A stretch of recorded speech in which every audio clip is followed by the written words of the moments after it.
Welcome, everybody, to the Old Time Boxing Show on the Grueling Truth Sports Network. I'm your host for the Old Time Boxing Show, Mike Goodpaster. Right now, I'd like to welcome in my co-host, as always, the Grueling Truth's boxing historian, Christopher Shelton. How you doing, Christopher? Doing good. And I just want to say it's just thanks to Alex Ramos for supporting all this, and I don't think I've ever thanked him before.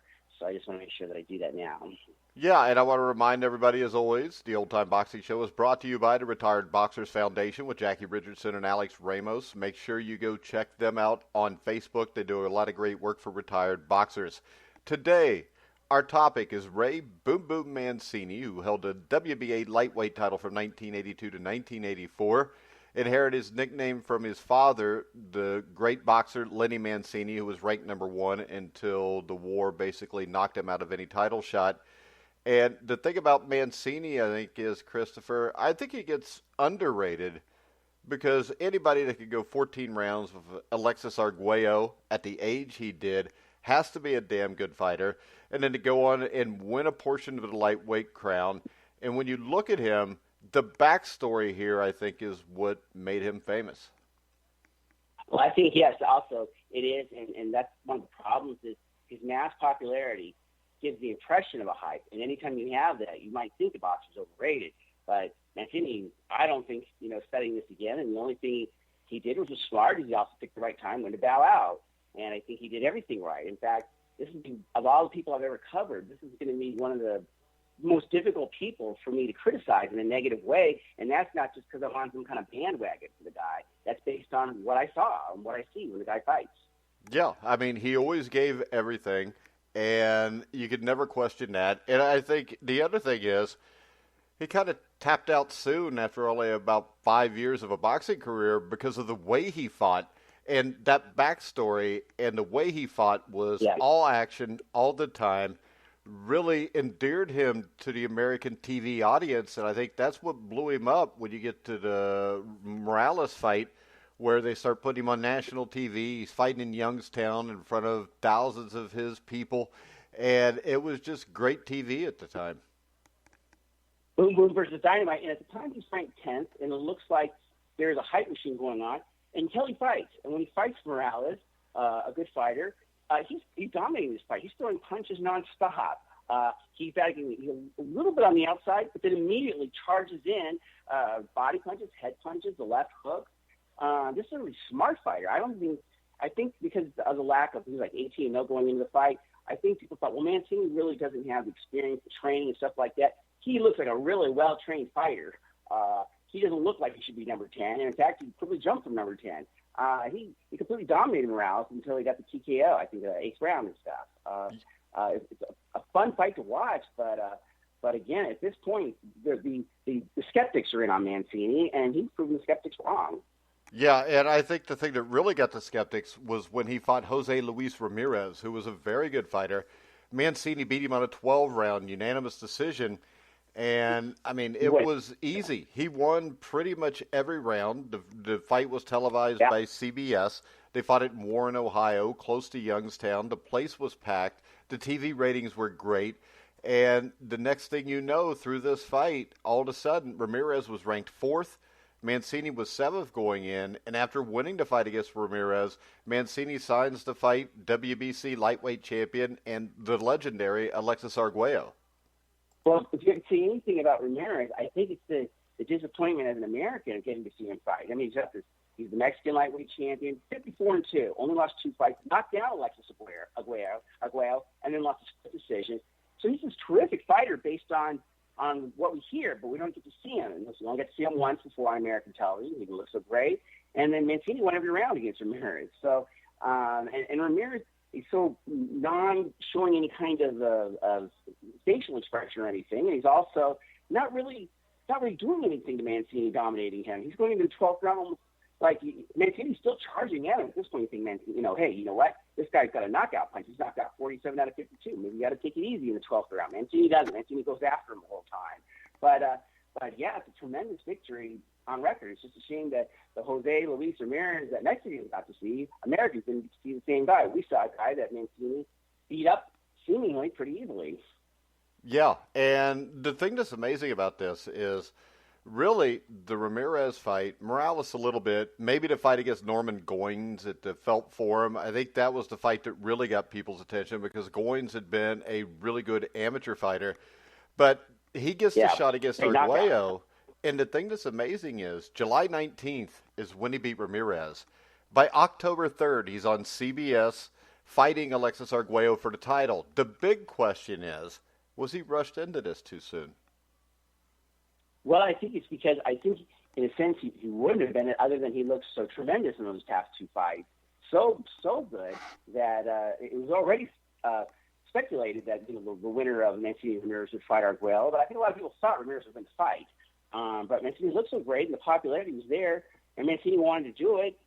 Kind of, why not? Until you see Alexis Arguello and forget what a great boxer he is, and just the little shifts he's doing is just making it difficult for Mancini to land quite as clean as he was against the other two, who weren't chumps.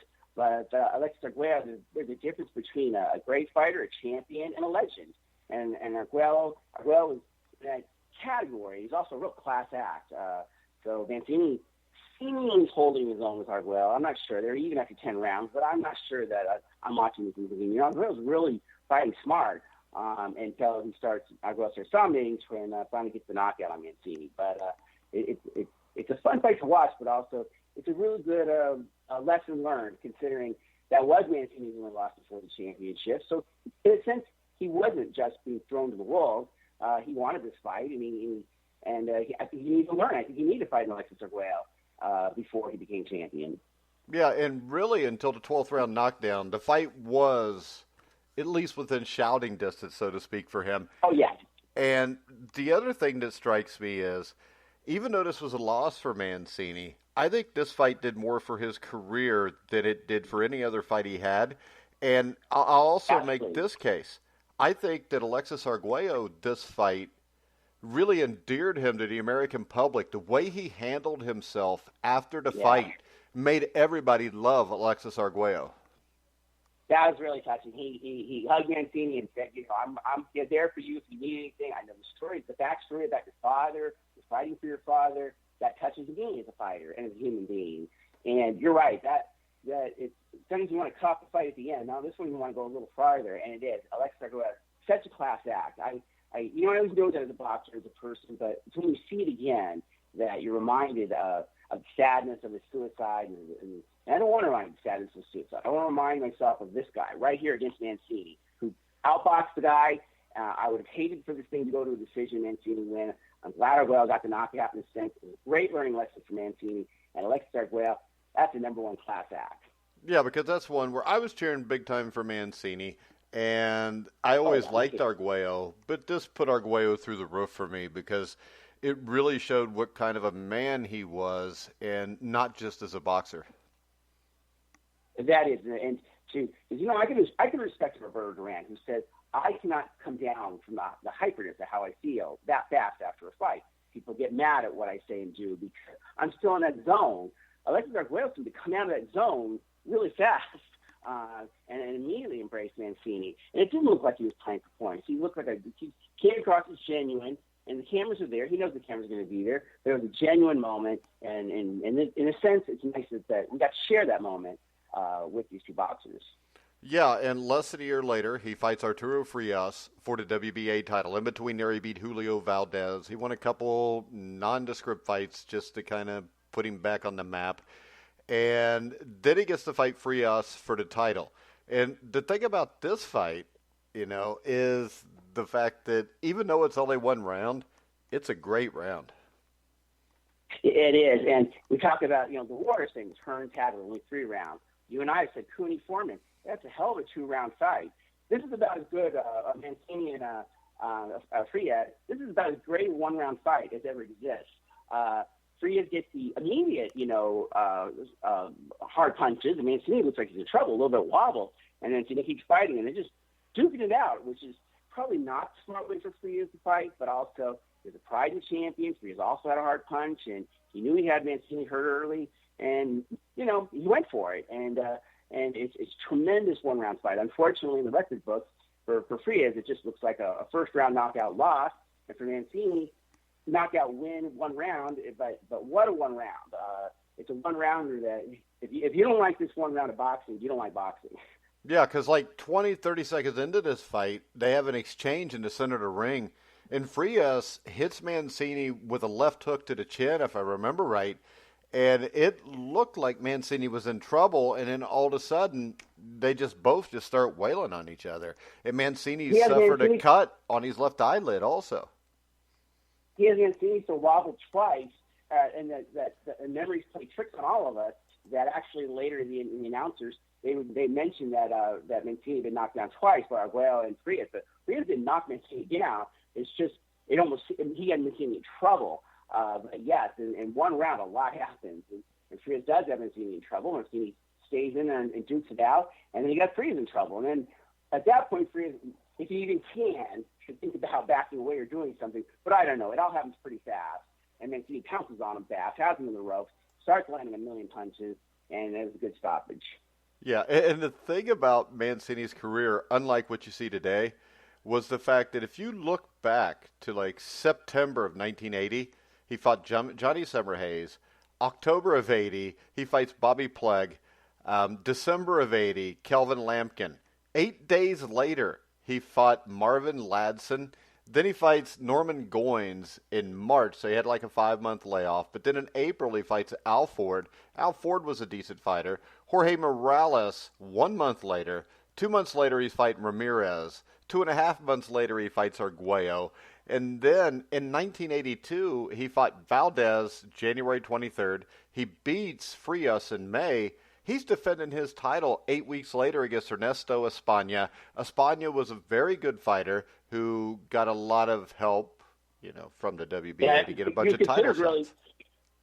He's considered actually sort of the number 1 contender. He was supposed to be fighting him before Frias, but he had an injury.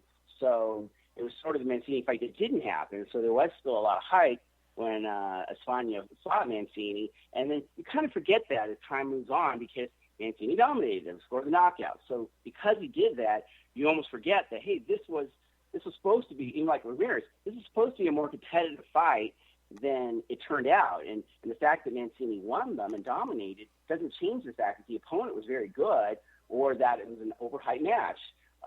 Mancini simply proving that this hype isn't hype, and that he's a great fighter. As I said, there's very little to criticize. He's winning nearly every round. He's certainly putting forth effort. He's not taking on chumps. The number 1 contender. Who else is he supposed to fight?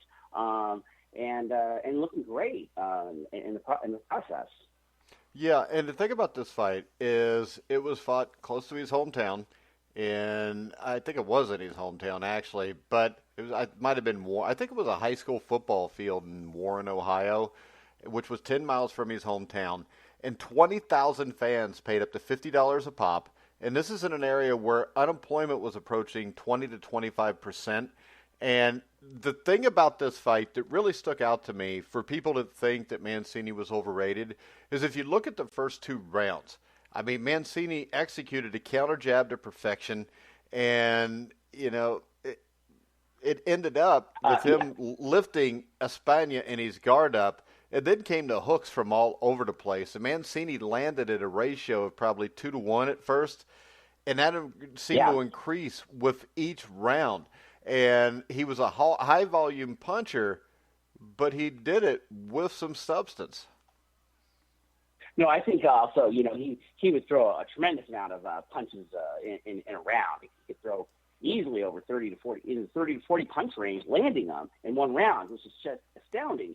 That's more than 1 every 2 seconds that you're landing, not just throwing. And the one thing that's really underrated, and it still stays underrated, because as much as we see Mancini, we still don't get exactly a feeling of why he's trained so well, because he has such good instincts of going at the body, and then the moment the guard goes down on somebody, he'll go to the head. He does it. He'll go inside and outside. His instincts are phenomenal. He seems like he's much better trained than what would be led to believe. And so he goes into these fights physically in great shape, but mentally he knows what to do. Something happens. He appears that he's not a counterpuncher because he's so aggressive, but he is actually still reacting to what's happening to him, and he's cognizant of the ring. This is a very, very put-together fighter, considering, again, when he talks about fights like that, he couldn't afford to even go to that place, that football stadium down the line. He didn't really have a lot of money. It didn't sound like he has the greatest resources, when he was earlier in his career, and yet he all we see is a really well-trained, smart fighter. Forget whether you like him as a human being or not. He's a hell of a fighter. Yeah, and next up, a few months later, November the 13th, I believe it was, 1982, the fight against Dooku Kim. And Kim was ranked number 1, but that was by the WBA. I remember they used to rank, a Korean number 1 in every division to get beat up all the time. But Kim was different. And the thing about this fight, we'll get into some of the backstory, everything that happened there. But this was a great fight. It was a great fight, and I can only tell the audience out there that I want to be tough like everybody else, like on the referee, when I have to be. There are fights with referees, lots of fights, where I'd say, you know what, they let it go too long, they made mistakes, blah, blah, blah. But Kim went in there and fought a tremendous fight. He was aggressive with Mancini. Mancini seemed to be starting to take the advantage on him, and he'd come back. This was a war. It was probably Mancini's best fight, except for Arguello, but probably the best opponent that he had up to that time. And we'll get into everything else, but this fight, there was nothing for the referee to do. The referee did a great job. There was not a lot for him to even get in the middle of the two fighters. A little bit with Kim for little blows and wanting to hold a little bit, but not bad. There's nothing to indicate there's a problem until after the fight. Yeah, and this fight was tragic all around, and that tragedy lasted for like a year even. Kim's mother committed suicide by drinking pesticide January 29th of 1983. Richard Green, who refereed the Mancini Kim fight, committed suicide by shooting himself in the head July 1st, 1983. Right. This was so bad that Bob Arum, the promoter of the fight, called for the suspension of professional boxing for a few months, while a blue ribbon panel, probably headed up by him, basically studied the safety in the ring for boxers. And it had the effect that, fights eventually went to being 12 rounds at most instead of the 15-round distance. Yeah, and the thing is, I can respect it sort of at the same time a Howard Cosell, who, when he watched Cobb versus Holmes for a championship fight, said, I'm not going to pretend it's a championship fight. This is outrageous. And there are, again, so many fights where the referee deserves criticism, or at least you should put them out. I remember Green receiving tremendous criticism, huge criticism. I didn't really watch this fight for years because I thought, I don't really want to watch a gory fight like this. And now I watched it several times. It's a hell of a fight, a great fight. And there's really nothing to criticize on Green. And Mike, you know that if I could jump on this referee, even if he's committed suicide, I would jump all over him. The Richard Coleman, Terrell Williams fight, I want to strangle that referee. He did such an awful job in that fight. But I don't see anything that Green could have done. I don't see any point that it's obvious that Green could step in and stop this fight. Yeah, because Kim was in the fight all the way, and they both would get hurt. They both would come back.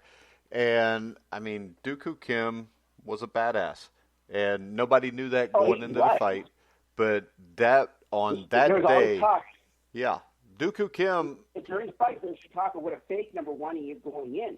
No way. During the fight, everyone's saying, and you have to watch it yourself and say, this guy's a legitimate fighter against Mancini. And again, except for our Alexis Arguello, this is the best opponent Mancini had ever faced. Yeah. And then altogether, until you get to the end when Mancini was old, it might have been the best one because Dooku Kim was a tough dude. Right. And you had, what's your opinion on shortening title fights to 12 rounds off of this? Well, in a sense, fights used to go in Jack Johnson's day to 20 rounds. You alter your strategy based on it. So there is going to be more fighting than if you think it's going to go a lot longer because you just naturally going to coast, let a few rounds where you don't fight and stuff like that. I don't know if it's such a bad thing to go from 15 to 12, although I wished it wasn't done solely based on this fight because I'm not sure. Yeah, sure. And now in retrospect, now that we know the man's going to die, it's better that he didn't take any punches in the 13th and 14th round. That's true. But I still think that if you wanted to base it on other fights, then I'd be more okay about it. This seemed like the public was outraged. In my lifetime, there's been a lot of boxers that have died during my lifetime, before, and after I'm dead, those boxers are going to die in the ring. This one, because of Mancini, it took on a height of its own. It took on a tremendous amount of... Well, remember this also, though. Just a few weeks before this, Arguello fought Pryor, and that was one where the referee probably should have jumped in quicker, and Arguello almost died in that fight. Yes, and he shivered on the ground. It was that was awesome. Now that's one that would deserve more more consideration of. Well, see, that's kind of what I'm saying. If you look at that time, I think it was Cleveland Denny who died at the hands of Gaetan Hart in a fight. You had Willie Klassen, who died when he fought, I think it's 79 or 80 against Wilfred Scypian. So I don't think it was necessary. I think that just fight was just the tipping point, if you know what I mean. I guess you're right, because again, the Cosell thing was obviously something that was built up in his mind before he actually quit boxing, professional boxing. But it exploded, and obviously, had it been some other fighter besides Mancini, I think it would have exploded, but I don't know if the rules would have changed. I think when you have that kind of attention, it brings in both good and bad. And as I said, I don't see a hurt box. I'd say this, if nothing else, that changing championship fights from 15 rounds to 12 rounds, now that it's been forever that way, I don't think that should hurt boxing. It may have altered a couple boxer strategy as far as how they would deal with endurance, but when all said and done, if nothing else, it didn't hurt boxing. Did it actually save boxers' lives? Now, I don't know about that at all. I can't say that this has saved boxers' lives. I can only say I don't think it's hurt boxing as a sport. Well, I think it's hurt it because I think we've seen a lot of fights where if it's a 15-round fight, you get a different winner. I mean, hell, if you go back to 1981, if Leonard Hearns won as a 12-round fight, Tommy Hearns probably wins. It changes the history of everything. Well, it does. It also with that fight, you say, well, does Leonard just piss away the first 5 rounds? I mean, he's done doing it in a 15-round fight, but I know what you mean. That it has altered things, and clearly there's now going to be champions who weren't champions. It does alter things. Well, how about this, Chris? I don't think that there's fighters that change the style. I don't think Leonard pissed the first 5 rounds away. I think Leonard got in the ring with Hearns and expected that he was just fighting a power puncher, and what he learned was Tommy Hearns was a really good boxer. He may have underestimated Tommy Hearns, certainly as a boxer, but it also looks like Sugar Ray Leonard doesn't look. He doesn't look like Sugar Ray. He doesn't look like he's being. Hey, you're losing another round. You're losing another round. It looks like, and all of a sudden the rounds are, going against you. I think he's down 5-0, after the first 5 rounds, and it doesn't look like Sugar Ray Leonard. And then he looks like a different Sugar Ray Leonard than we've ever seen when he knocks out Hearns. He looks like just this aggressive, wild tiger. That's the Sugar Ray Leonard. That's the legend.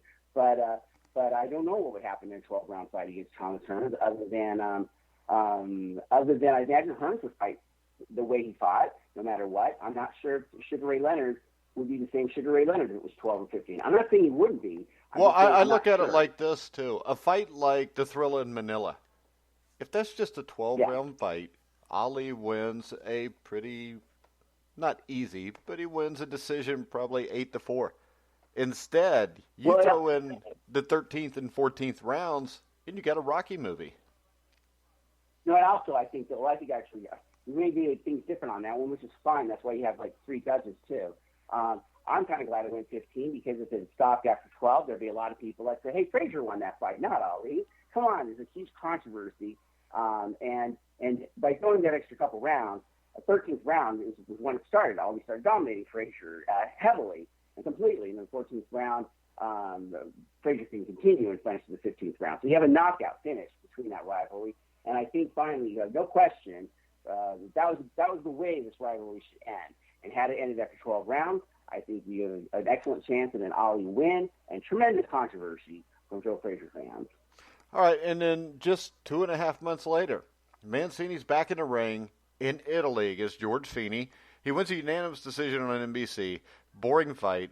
Mancini, to me, was never the same after the Dooku Kim fight. I agree. Mancini already doesn't look the same. He's fighting a guy that, Americans, we're not nice about these things, but I'm not sure Feeney gets the kind of, Feeney did look okay sort of in the later round and blah, blah, blah. But Feeney was just a guy. He was average. Yeah, but Mancini doesn't look the same. Mancini doesn't look, he almost looks, I don't know, glassy-eyed or he just doesn't look like the aggression's there. The same Mancini that we see, you're right, that Mancini could never exist again, and because of maybe other reasons too, but certainly coming off this one fight, and then Mancini would say for the rest of my career, and then all I got to hear is, I don't know how many times to tell people what they want to hear about Kim. I feel bad about it. I feel this about it. I feel that about it. And then it's never enough. No matter what happens, I get asked another question about this fight. And so you're right. He does look a little bit like a zombie against Feeney. And then he has to be a little bit careful because it wasn't a title fight. But Feeney starts, picking it up here in the later round. Mancini certainly won an easy decision. But I'm kind of glad he took on he took on somebody that's inferior, because Mancini would have been in real trouble to be taking on a real serious fight at that particular moment. Yeah, and next up, Mancini on June 17, 1983, was there when Roberto Duran defeated Davey Moore to win the WBA Junior Middleweight Championship. After the fight, Mancini told his manager, "I have to fight here." Now, the backstory is Mancini's father, Lenny Mancini, lost an 8-round decision to Rocky Castellani at Madison Square Garden in 1947. One of the reasons that Mancini wanted to fight at Madison Square Garden, his first defense was in, I believe it was September of that year, and he fought Orlando Romero, who, there's some similarities here with Kim, because the WBA ranked Romero number 1. Romero was 30-1 with 12 knockouts. He never fought anybody outside of Peru. Sorry, I think I said Colombia, but it was outside of Peru. He was a huge underdog. And I think this is where you see that Mancini's slipping from what happened before, because this fight was a lot tougher and closer than people expected. It ended suddenly in the 9th when Mancini put Romero down for the count with a left hook to the chin. But I think here that it is obvious that this is not the same Mancini. It was ultimately a one-round, a one-punch knockout with the 9th round. I think Romero did fight a really tough fight. I also think that you forget what somebody brings to the table, just like we did with Kim. He brings in the people of Peru, his entire country on the line, Madison Square Garden. I thought Romero fought tremendous under the situation. I don't think he ever felt like Mancini was in trouble losing, but I thought Romero fought maybe above his head, and I think it's been strange that Madison Square Garden didn't sell out for this fight, but it's probably because they underestimated Romero so much. And I just think that you had a tough opponent that Mancini took seriously, and that and then when Mancini had the opportunity, a one punch, just put Romero out. But I think Romero deserves maybe more credit than people want to give him before and after the fight. I thought he fought a tremendous fight. I think he did his country proud. I think he did Peru proud of facing down Mancini, and he simply fought somebody who was better. And Mancini, if he looked bad, I think it was bad because I don't think it was bad. I just think that maybe the expectations on Mancini were that he should even knock this guy out earlier and stuff like that. But, the interesting thing. The interesting thing about Romero, it's the only time he ever fought out of Peru. Was for the title. The undefeated record. He didn't really have a knockout punch, at least based on the numbers. Yeah, he was 5-2 in his last 7 fights after the Mancini fight, and he fought. Basically guys that were 21-16. He lost to a guy that was 13-12. He finished his career losing to a guy that was 8-3-1. So, this was a guy that was put there. But on that one night, he fought as well as he possibly could have. Exactly. I agree. I agree that he did himself proud, his family proud, his country proud, and he simply got knocked out by a better fighter who wasn't facing a chump. He was facing at least somebody that deserves consideration of letting Americans see him, letting us see this guy fight. And I saw the guy fight, and I thought, that's a good fighter. And Mancini was better. I don't think Mancini was ever in danger. He's still right, not in the sense that Mancini.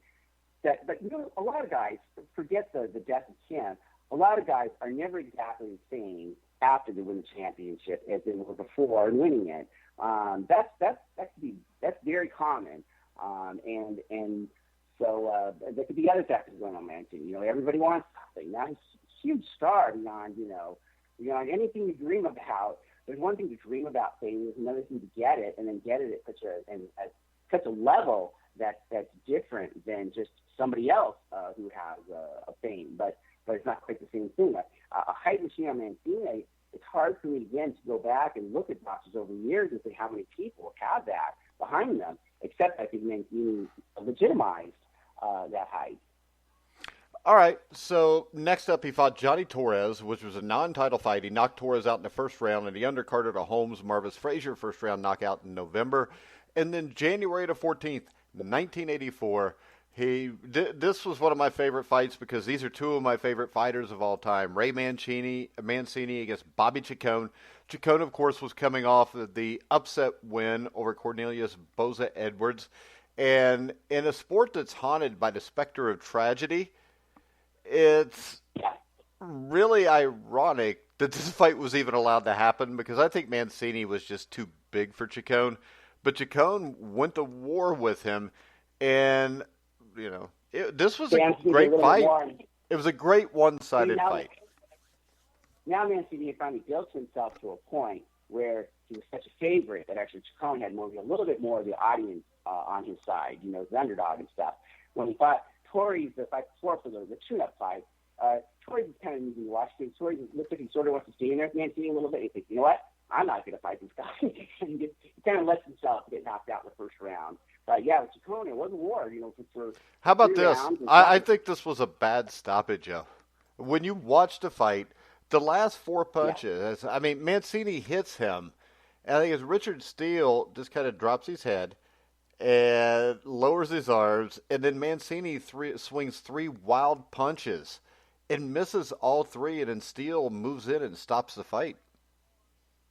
It was a tough stoppage. The fans didn't like it. Chacon didn't like it. But I'll defend Steele in the sense that Mancini did look pretty dominant, for up to the time of the knockout, of the stoppage. And Steele had really faced a tremendous amount of criticism. Just so much criticism that was unfair. There's times where there's some people on one side and some on the other side. And again, if the referee did the wrong thing, I would pounce all over it. I don't think Steele did anything wrong with the Kim fight, but it's all over on him that he's the one because he lets things go too long. You can't help but watch Mancini and Chacon and think, yes, Chacon was a good effort, but Mancini's dominating this thing. And how long do you keep the thing going before you stop it? Maybe you do let it go another round or two. I don't know. I'm not the man who, in that moment, has to make that decision. It didn't look to me like, when all said and done, it hurt boxing that they stopped it. I'm not sure I saw anything that said Chacon was being dominated, but I do understand that it's the way the fight was going to end either way. They could have let it go another round or so. I do believe it probably would have gone another round if not for what happened previous. I believe. All right, so next up, 5 months later, he fights Livingstone Bramble. They called him the Pitbull. The thing I remember about this is the lead up to the fight, Bramble would say the craziest crap imaginable trying to get into Mancini's head. And then I also remember this was on Cat Sports. I remember watching it, and they called it the Cat's Night of Upsets because Gene Hatcher, Mad Dog Hatcher, who I've had on the show before, upset another guy who I've had on the show who recently passed away, Johnny Bumpus, in the 11th round. And this was in front of 14,500 spectators at Buffalo's Memorial Auditorium. And this is a fight where Marty Dinkin stopped the fight, I think, at the right time. And the thing that's really amazing is 2 of the 3 judges had Mancini ahead at the time of the stoppage. Well, what's disappointing to me about the fight is just in the first round, there's a very heavy headbutt between the two of them. Mancini gets the worst of it. He's bloody and injured right away. I guess you can't stop a fight of that magnitude, but I almost wish he could have because Mancini was in trouble right from the get-go. Now, Livingstone Bramble, there's nothing to suggest. They're just both being aggressive and smash heads, so there's nothing to really punish Bramble about. Nonetheless, Mancini got the worst of it, and it stayed with him throughout that fight. The cut only got worse and worse. And now Mancini, especially what happened later on, all of a sudden Mancini, I never really thought of as being like a a cutter, like but bleeder. He's Yeah. getting cut in 2 fights, a bleeder. But he's a bleeder in this fight because of what happened in the first round. It's unfortunate, but it's not Bramble's fault. He's not doing anything wrong. And it's kind of interesting that Bramble really wants to fight an inside battle, and Mancini wants to fight a little more from the outside. When going into the fight, he kind of thought it might be a little bit different because of Bramble's tremendous height and reach advantage. But nonetheless, it's a decent fight. But since you let it go, then Bramble starts to pick up and dominate, and the fight will stop just as Mancini is about to hit the ground. In fact, the only reason it's not a knockdown is because they called it a half a second, earlier than Mancini hit the ground. It was a good stoppage, but I think it's unfortunate that the first round, that headbutt, and I do think it mandated another fight, which I do think gives Livingstone Bramble more credibility. Not again if he did anything wrong in the first bout. It's just an awful thing to have Mancini lose that great run, really over a headbutt in the first round. Yeah, and then we had the rematch, fight 2. Do you think this fight was as close as the judges said? I don't believe so. In fact, they have this fight where a couple of judges, this is just a 1-round difference, and either way, and I don't think there's anything to take away this title from Livingstone Bramble. It's not that Mancini's not hanging in there and fighting bravely, but Mancini, he could have stopped this fight with little controversy a couple times. Because he's bleeding so bad, he gets in the headbutt, and then after that, Ramirez starts hitting his guy, which you're supposed to do. I think this thing could have been stopped a couple times. It wasn't. It was allowed to go the distance. Mancini begged Mills Lane basically, please let me finish this. There's not much time left, and Mills Lane, all right. So it's courageous just that Mancini got through the entire fight. But that 1 round could have been taken away, and that Mancini would have been given the title. That would have been unfortunate for Livingstone Bramble, and that would have given credibility to the hype machine. That would have been one where I said, you know what, I think Mancini's popularity gave me this one. So it was a very more than fair decision to let Bramble keep the title. Well, the other thing here that was funny was Bramble mentioned the fact that he wasn't too happy before the fight with the media for making him out to be some kind of loony. He made this comment after he just sparred 2 rounds with a pair of chickens, shadowboxed 1 round with a newly purchased Burmese python named Turtle, and spent 1 round punching soap bubbles blown from a red pipe by his latest trainer, Nell Brown. Yeah, the other thing about Bramble is after this fight, he's a terrible fighter. I mean, he has a losing record. He has a record of something like 9-19. He gets knocked out in the second round to lose his title. How he went from being the champion to really a poor fighter, and you're right, there's a character in there. And he wanted to be a character. He put himself out there to be a character, and he was made to be a character. I think he is a character. Well, I think this, though, the other thing you got to remember about Bramble, I think he was a hell of a fighter in 1984. And if you look at his career from the Mancini, I think he beat Edwin Curette. He beat Mancini again. He beat Tyrone Crawley. He lost to Rosario. Rosario is a good fighter. He drew with Freddie Pendleton. He beat Edwin Curette again. He lost to Pendleton. So I think 84-85 is what he fought Mancini. I think it's safe to say his career was past his prime by the time you get to the early 90s. I mean, he beat Harold Brazier, who was a tough fighter from Indiana in 89. And then the thing you get is this. When you look at his record, and the reason I know this is because I interviewed him, and he lost, was it 15 of his last 20 fights, which makes his record look bad. But in that, you've got a fight against Obakar, which was a split decision, Charles Murray, a close decision, Roger Mayweather, he lost by disqualification, Costa Tszyu, he went the distance with Costa Tszyu in Newcastle, Buddy McGirt, he lost a fairly close decision, and then after 94, it just kind of goes to hell. Because after 94, he's got 1, 2, 3, 4, 5, 6, 2, 7, 8, 9, 3. Yeah, he finished his career like 3-17. But that's after 1994, which is a decade after Mancini. I think it's just he needed the money and he hung around to get paid. That could be, and I also give Randall credit on this, that no one could blame him if he fought Mancini from a distance, just using his reach. Honestly, that would have been a smart thing to do. There's nothing wrong with that. The fans would have hated it. But he didn't. He was really aggressive with Mancini, and he did want to fight with them. And so I give Bramble credit that he could have just – I think it would be guaranteed would have just boxing from a distance would have guaranteed a victory. There's no guarantee of victory against a Mancini, but you would expect him to do that. And then he did the unexpected. He switched to southpaw, and he didn't switch to southpaw for like one round or two. The first fight, he did it for probably more than half the fight, and he did it unexpectedly. He did it smart, and sometimes it almost seems like a stunt to switch, from right hand to a southpaw, but it didn't. It looked like Bramble really was using it wisely and picking and choosing his moments. His corner obviously helping him, and I think, except the headbutt in the first round of the first fight is just so unfortunate. But I think it would have been awful to take away Bramble's title. Now, boxing goes on, and Mancini would have been popular champion. People would have been happy, but when all said and done, the right guy got the decision in the second fight. All right, and then Mancini takes 3 or 4 years off. He comes back to fight Hector Macho Camacho, which, when you watch this fight, neither one are what they used to be. Camacho was a 3-1 favorite. Mancini was, of course, the crowd favorite. This is a bad fight. I mean, this was a boring fight until it seemed like Camacho got tired, and then it turned into an unsightly fight as Camacho stopped running and started tying Mancini up. And this is a fight that I don't really have an opinion on who won, because I don't think anybody really did anything to win.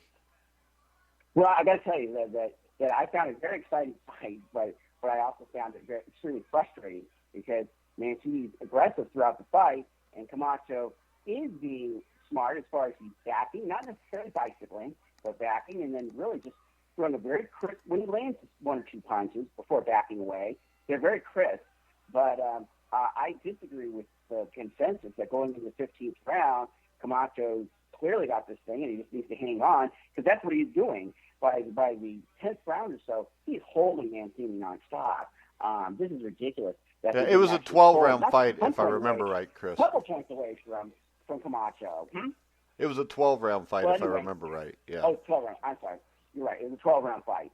But you're right. And then I'll say by the 8th round, because he was holding for several rounds. Yeah, I actually had Mancini winning the fight just because of the way the last 4 rounds went. I would agree with Mancini. I thought that Camacho at best was looking like a smart guy that he is, but I'm not sure he's actually doing enough to actually win rounds. Mancini's injured him in the 4th round, and landed a couple other power punches on Camacho. Camacho never really landed anything hard on Mancini. All Camacho did was look intelligent as far as his backing process. He looks like he is a smart fighter, but I don't think he's really doing enough to win rounds. And that I would be more than, and all the holding. Now that is illegal. That he's clearly manipulating the system, and I would have been happy with Mancini. I did find it to be an exciting fight, but I also found it to be extremely frustrating, and that Camacho didn't want to engage and didn't. And I do think Camacho is a good sport, because he and Mancini, especially Camacho does a lot of trash talk, and Camacho's a character, and he's a great fighter, but a lot of people hate him. And I can understand hating him through this fight based on the way his strategy, but his strategy gained him the victory. But I would have given the decision to Mancini. And I do credit Camacho, right, except for the holding. The holding's dirty, and quite frankly, the one should have stopped, and the point should have started being deducted from him. All right. Then he takes a few more years off, and he comes back in 1992. Now, he'd only fought twice in 7 years, and he took on Greg Haugen. Greg Haugen, solid fighter, definite pros pro. And I think the sad thing here is this is a sad ending. If he would have quit off the Camacho, you could say, he thought he won. But this is a fight where it was clear from the start Mancini no longer had any snap to his punches. He didn't have any timing to land it. And Greg Haugen just bludgeoned him. And I think it's safe to say 1982 Mancini beats the hell out of Greg Haugen. Well, Greg Haugen also taunted and teased and made fun of Mancini, which, that's just awful to do to somebody. But it makes you feel better that the fight, the most hostile crowd I ever saw was in Mexico City when Haugen took on, Chavez. And now I feel sorry for Haugen now. I mean, after watching this fight, I don't feel sorry for him at all. He acted like a total jerk in this fight. That's Haugen. You are who you are. but he not only dominated Mancini, but made fun of him. And it is touching when Mancini finally hits the ground. Mancini's doing everything to get up. He does get up on his feet. And the way Mills Lane hugs him, it's like, you know what? It's over, and it's going to be all right, but it's over. I really like the way he held Mancini, kind of, letting him know that this it's not that this fight is over, your career's over, and it's going to be okay. But how was a jerk? But maybe that's what made him a good fighter too. I don't know, but. Well, I can tell you this from interviewing Greg Haugen, he can be slightly abrasive, but I think he's a dude that does it pretty much in fun. And I think that he was looking for a way to sell himself, because this is the thing, no. He did set himself up in some big fights, and this is a guy that didn't have an amateur career. He basically fought tough men contests against guys that were 100 pounds bigger than him. So, yeah, I didn't like the way he... Go ahead. I didn't like the way he did it, but I also want to say that, you know what, you bring who you are to the table, and maybe that's what made him who he is. People don't like the way Camacho did things, but, hey, Camacho did great doing things his own way. So Haugen had to be who he is. That made him very successful. It looks ugly for someone viewing this fight, but again, that's maybe what he brings to the table, and he has some great fights, and he's a good fighter. All right, final question before we wrap it up. Do you think Ray Mancini is a Hall of Famer? Way over the top Hall of Famer. This guy, I didn't see really any flaws in his early fights and everything. He lost Alexis Guerrero, lost, in a character building fight. This guy's beyond a Hall of Fame. This guy's one of the great ones. And quite frankly, if he simply stopped his career a little early, a lot more boxers, if they have the ability to do it, and they don't. Mancini made money, and obviously wasn't too reckless with it.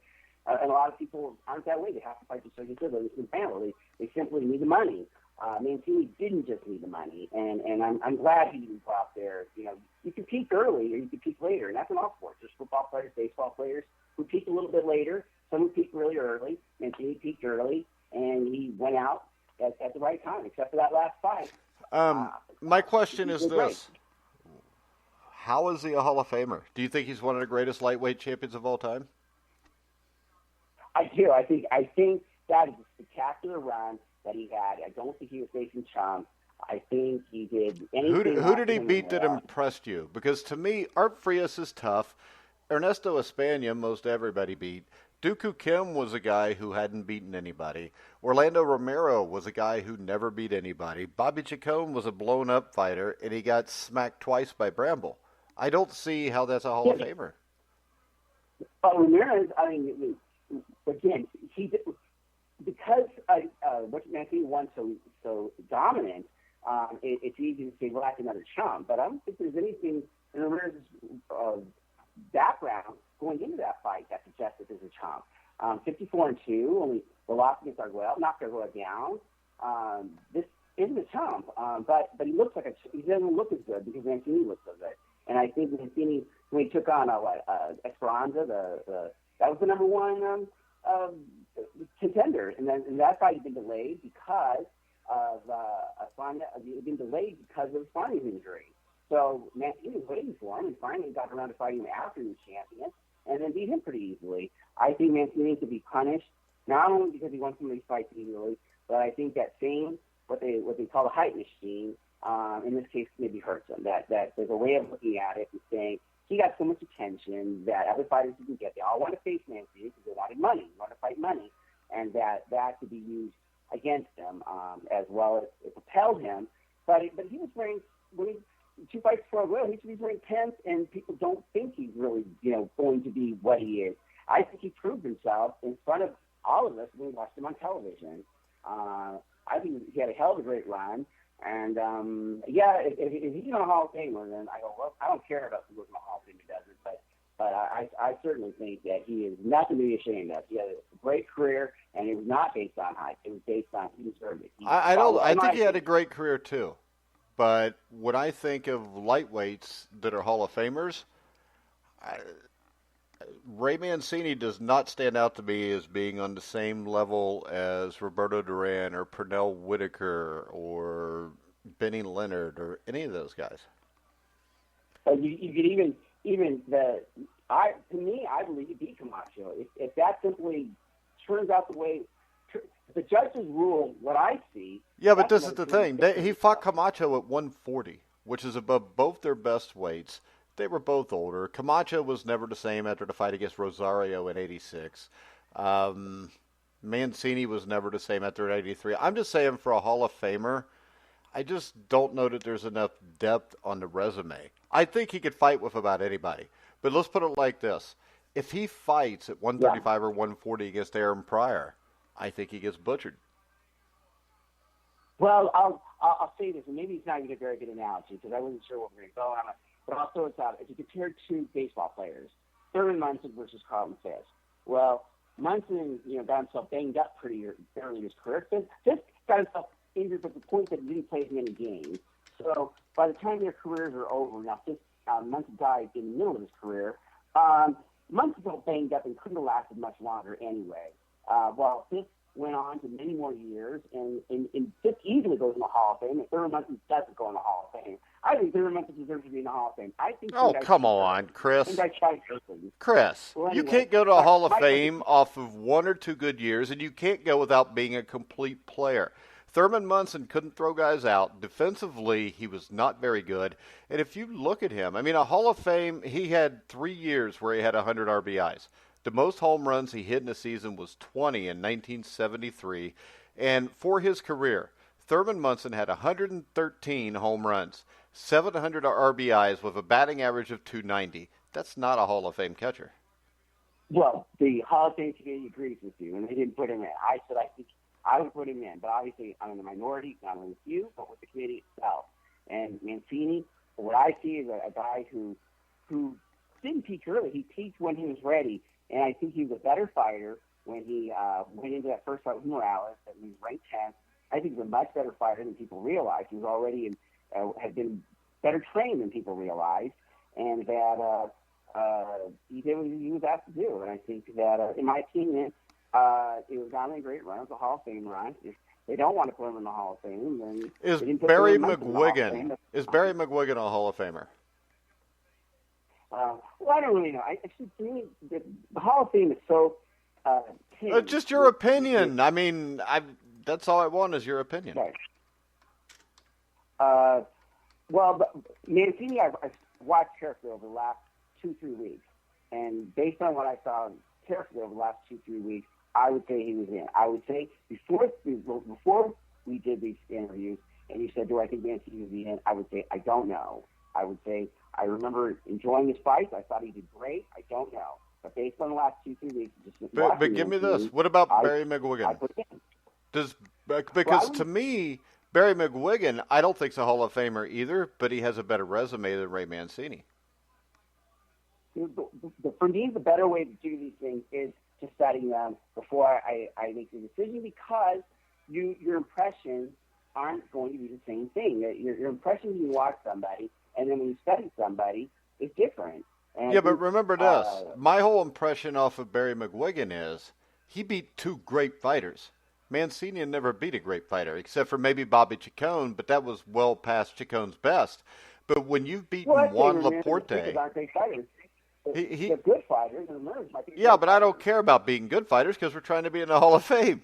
And when I look at it... Well, he beat Mexican fighters and Mexican style, and I think that's... What the hell? He beat Jose Luis Ramirez. And if we want to be honest, Jose Luis Ramirez's career was not very good. And when he lost the split decision to Arguello, before that, he had beaten and fought absolutely nobody. I don't care if he was 54-2 or not. There was no names on the resume. There was no ranked fighters that he beat. He was ranked because he was Mexican. But the reality, we also didn't get to see a lot of his fights. We don't know the Mexican fights. I don't want to see those fights against guys that aren't very good, though. Well, I thought Mancini did really well against the Mexican side. I thought Mexican fighters really well. I think it's impressive. Well, how about this? Jose Luis Ramirez. If we go to Ramirez and we go all the way back to Mancini, this is what he did. This is why you didn't see it on TV. The guys he fought before Mancini and then after Arguello were 28-10, 11-10, 26-12, 19-9, and then he fought Arguello. Before the Arguello fight, to get his title shot against Arguello, Chris, for 2 years before that, the guys he beat were 8-6, 12-19, 0-3, 1-2, 5-6, and he beat a guy by the name of Vicente Majarez, who was 21-4. That got him a title shot. And if you go back through his record, I mean, you got Joe Gallardo, 0-1. That was his 50th fight. He beat Jose Luis Castillo, 4-4-1. He beat a guy 7-7-1, 13-12, 0-3, 13-3, 26-17, pro debut. 2-2, 4-5, 11-15. There's nobody here, Chris. The only one that I see is Ruben Olivares. All right, and Ruben Olivares Ruben Olivares in 1978, not necessarily his prime, knocked out Ramirez. The lead up and follow up with Mancini getting to be champion, and after he was champion, he fought who he was supposed to fight. He fought the number one contenders. He fought the person that was named the champion. He didn't avoid anybody through that run, and he did what he did what was expected of him, and he looked better than what you would expect. He was so dominant in that run. All right, how about this then? Let's do it this way. Orlando Romero should never have been the number one contender. Dooku Kim should have never been the number one contender. Ernesto España should have never been a number one contender. Hell, Livingstone Bramble didn't have the resume to be the number one contender. So to me, this was a WBA feeding him 4 guys he could beat as number one contenders so they could keep making money off of him. They just misunderstood what Bramble could do. Promoting people at number one that didn't deserve to be there. There's absolutely a legitimate concern about the organization. I thought Kenzo proved himself to be better than what we would have thought, and that if you think, well, he only fought well against Mancini because he wasn't fighting a real fighter. Well, I think he's a real fighter, and I think that Ken, I don't know if he's a legitimate number one or not, but I think he's a legitimate contender when all said and done. And again, Mancini fought who he was supposed to fight before Arguello, and then after Arguello, he fought the number one contender. And then, who knows, again, in the use of things, and the height, and the depth of Cam, he didn't look the same thing when he fought Beatty. He did not look like the same fighter again. Against Chacon, and the other thing is this. He never should have fought Mancini. Even on the other hand, he should have stopped the fight. If you look at those number one contenders, though, Ernesto España did nothing after he got his shot. Dooku Kim, of course, couldn't. Orlando Romero did nothing, as we've already went through. And Livingstone Bramble beat him twice. And then you made the same case yourself that Bramble was not very good after that. Oh, yeah, and I absolutely agree that I mean, I don't know if I agree, but I totally stand on my own that headbutt that Bramble took on Mancini was very unfortunate. That, in fact, you can't stop a fight of a kind of caliber, how much attention is on it in the first round, but for the sake of, if you like Mancini and you hate to see him lose that way, I like him. I hate to see him lose, but I just don't think he's one of the all-time greats at lightweight. I think he was a damn good fighter. I think he is underrated more than anything else. And we can agree on that. Who do you want to do next, Chris? Oh, okay, and you just also too. There's some guy that's in the Baseball Hall of Fame who Ty Cobb, man, that guy's at the top of the list of the Hall of Fame. And there's maybe somebody else like Dickey, the catcher for the Yankees. I don't know. Bill Dickey is one of the top 5 catchers of all time now. Well, I don't know about that, but we won't argue about that. But anyway, there's going to be guys that are in the Hall of Fame that are at different levels. But there shouldn't be. There should never be. There should never be different levels in the Hall of Fame. The Hall of Fame should be for the greatest of all time. The only hitters that existed were in 1930. How about this? Chris, I'll give you this. I think that if I ask you if somebody's a Hall of Famer and it takes you more than a second or two to say yes, he shouldn't be in the Hall of Fame. I would say they aren't clear. They aren't quite clear.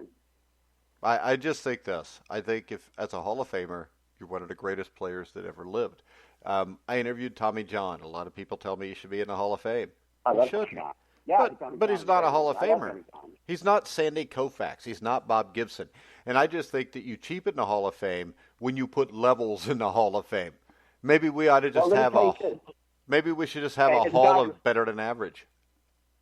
As a Dodgers fan, and I love Tommy John, I knew the Dodgers were going to win the World Series in 1981 when they pulled Tommy John.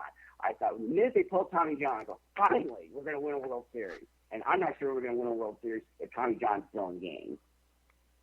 Yeah, but he won almost 300 games. People will make the case for him, but he also was still trying to come back from that injury. But who do you want to do next, Chris? Is he automatically in the Hall of Fame? I don't know. I have to think about it a second, but I'd say yes. Should Gaylord Perry be in the Hall of Fame? Well, he cheated. I would say yes, but he cheated. I don't know. You have to think about it. I do pause. I'm a pauser. Some people, that can actually be annoying when being a pauser. I am a pauser. When you ask me a question, I pause. That can be very annoying to people. But, yeah, but you know what? If I say, Chris, should Babe Ruth be in the Hall of Fame? Well, yes, that one sure. Kai Todd, as I said, I thought. Thank you. Those are Hall of Famers. Right. Well, Dickie Sam Langford. Dickie in the Hall of Fame.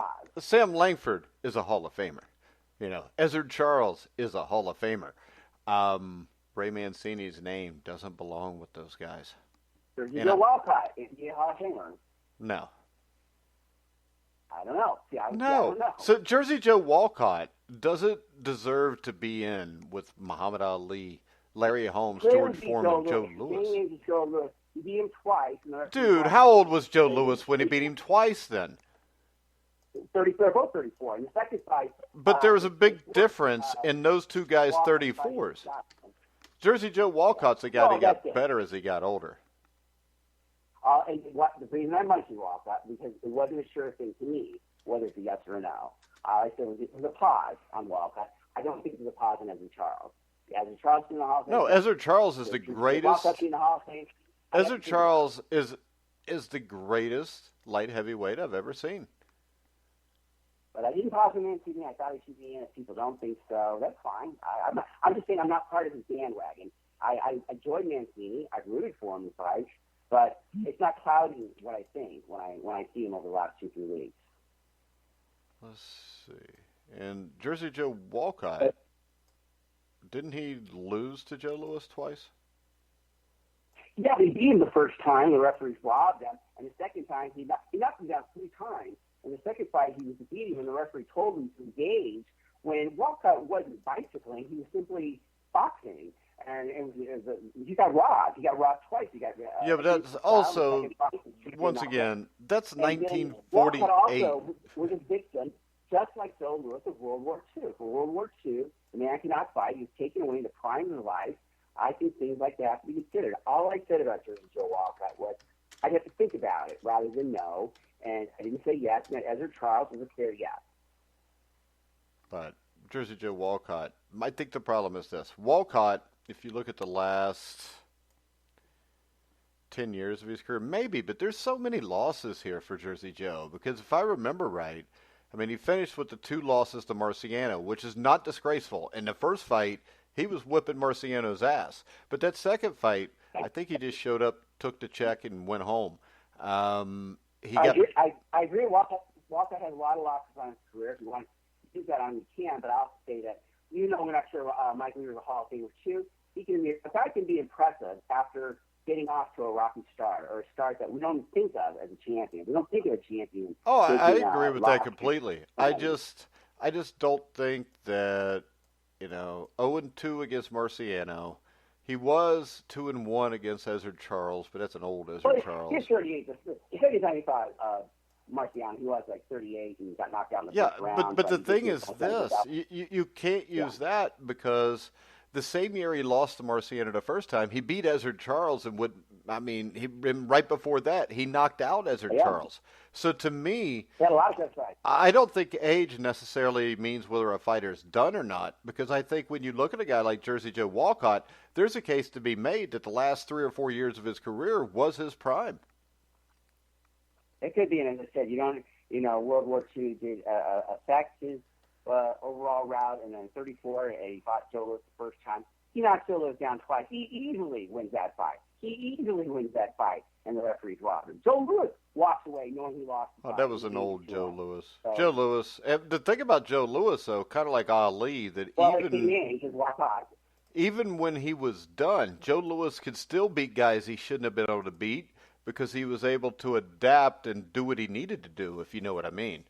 It's like Ali went from Well, being able to box your ears off in 1965 to in 1975 just grabbing you, wearing you out, walking you backwards, tapping you here and there, and just figuring it out.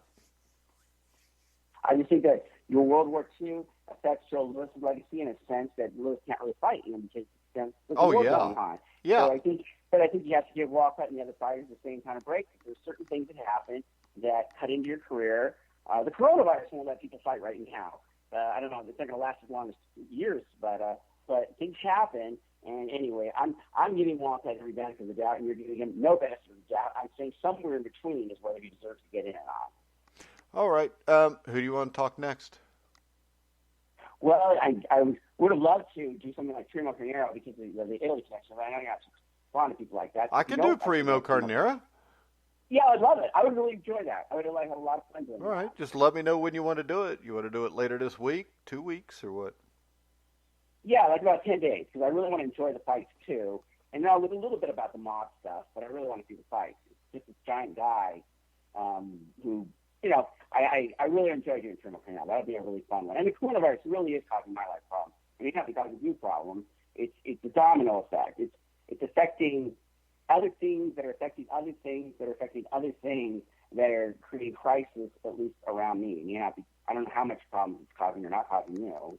Well, this is the thing, Chris. I generally social distance anyways because I don't like people. So it's not that big a deal to me. I don't like people either, but I'm stuck going out around them. And I wear a mask and gloves. Hell, you probably ought to wear a mask all the time, Chris, the way people are. So, but yeah, I'm enjoying wearing a mask and gloves right now. All right, guys, we're going to wrap it up. Carnero. We will be back in less than 2 weeks. Just follow us on Twitter at Grilling Truth. We'll let you know where we're coming back with the Primo Carnero old-time boxing show. But for now, make sure you listen to our shows on iHeartRadio, iTunes, TuneIn, Spreaker, Stitcher, Spotify, wherever you find sports podcasts. You'll find the Grilling Truth. For Christopher Shelton, I'm Mike Goodpaster. You've been listening to the Grilling Truth, where the legends speak.